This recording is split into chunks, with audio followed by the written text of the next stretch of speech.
একজন motor mechanic হয়ে যদি তোমাকে প্রস্তাব করতাম বিয়ে করার, তুমি রাজি হইতা?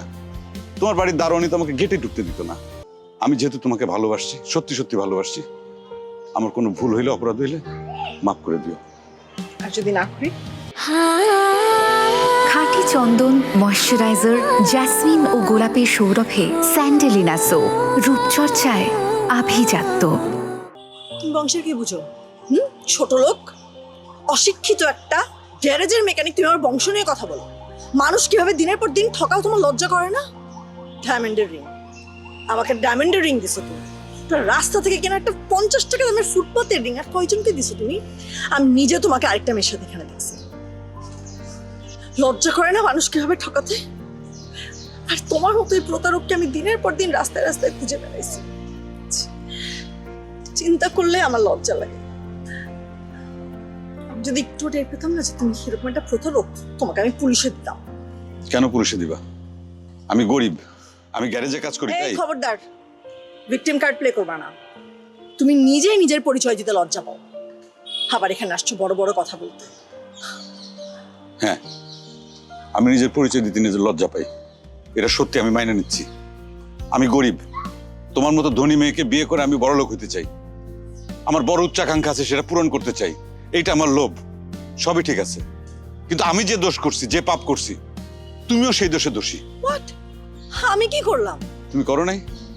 তোমরা তো ধনী, তোমাদের তো বাড়ি গাড়ি টাকা পয়সা কোনো কিছুর অভাব নাই, পরবর্তী 14 গোষ্ঠী বসে বসে খাইতে পারবে। তাহলে যখন তোমার বিয়ের জন্য পাত্র খোঁজা হয়, কিসের জন্য? তোমাদের চাইতে ধনী একজন পাত্র খোঁজো কিসের জন্য? আমি গরিব, আমার ভেতর লোভ আছে। তোমরা তো ধনী, তোমাদের তো অভাব নাই, তাহলে তোমাদের মধ্যে লোভ কিসের? তোমার সবচাইতে বড় কষ্ট কি জানো? তুমি একজন মোটর মেকানিককে দিনের পর দিন রাস্তা রাস্তায় খুঁজে বেড়াইছো। আজকে আমি যদি ওই বিদেশি ফ্রান্সে থাকা রফিক যদি হইতাম, তাহলে ঠিকই কিন্তু আমার গলা জড়ায় ধরতা। খবরদার, মুখ সামলে কথা বলবি। বাহ, খুব ভালো, তুমি থেকে ডাইরেক্ট তুই। আচ্ছা শাবানা, আমি যদি সত্যি সত্যি হাসান হয়ে তোমার বাড়িতে যাইতাম, একজন মোটর মেকানিক হয়ে যদি তোমাকে প্রস্তাব করতাম বিয়ে করার, তুমি রাজি হইতা? তোমার বাড়ির দারোয়ানি তোমাকে গেটে ঢুকতে দিত না। আর আমি রফিক, আমি বিদেশে থাকি, এই কথা যখন শুনছো, আমার বাড়ি গাড়ি টাকা পয়সা সবকিছু আছে, খুব খুশি হয়ে গেছো, রাজি হয়ে গেছো আমাকে বিয়ে করতে। আমি মিথ্যা বলছি? মিথ্যাই তো বলছি। মিথ্যা না এগুলা?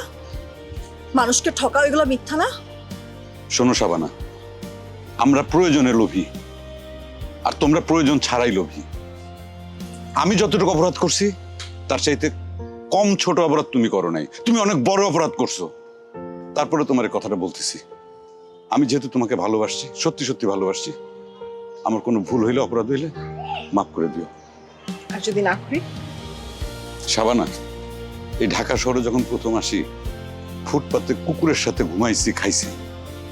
সেইখান থেকে ওই রমিত চাচা তুলে নিয়ে গিয়ে তার গ্যারেজে জায়গা দিছে।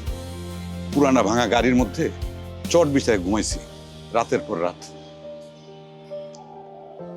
আমার জীবনটা আসলে কুকুরের জীবন, সত্যি বলছি। তোমার কাছে মাপ চাইলাম, যদি তোমার মনে হয় মাপ করবা করো, না হলে আমার কিছু যায় আসে না। আসি, ভালো থেকো।